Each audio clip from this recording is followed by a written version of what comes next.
पुत्र का धर्म निभाती बेटी। धौलपुर में मां की अंतिम इच्छा पूरी करने के लिए रीता ने दी मुखानिन। धौलपुर के चंबल मुक्ति धाम में एक भावुक कर देने वाला दृश्य देखने को मिला, जहां एक बेटी ने अपनी 85 वर्षीय बुजुर्ग मां कमला देवी का अंतिम संस्कार कर पुत्र का फर्ज अदा किया।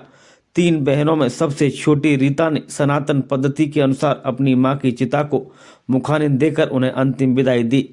रीता ने बताया कि उनके कोई भी भाई नहीं है और 14 वर्ष पूर्व पिता के निधन के बाद पारिवारिक विवाद के चलते वह अपनी मां को अपने ससुराल चितौरा गांव ले आई थी। पिछले 5 वर्षों से वह बीमार मां की निस्वार्थ सेवा कर रही थी। मां कमला देवी की भी यही अंतिम इच्छा थी कि उनका अंतिम संस्कार उनकी बेटी छोटी रीता ही करे। मां की इसी ख्वाहिश को पूरा करने के लिए रीता ने वैदिक रीति रिवाज से मुखानिन दी, जिसे देखकर शमशान घाट पर मौजूद हर व्यक्ति की आंखें नम हो गई। औड़ेला की रहने वाली हूँ। चितौरा ससुराल है, चितौरा में ब्याही थी।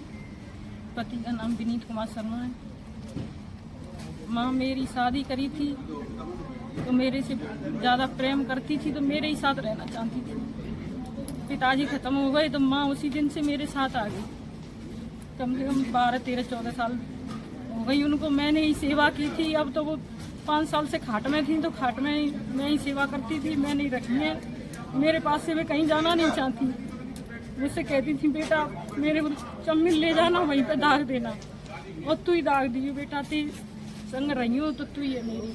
तो आपके कोई भाई वगैरह? भाई मेरे है नहीं कोई, हम 3 बहन थे, मैं सबसे छोटी हूँ।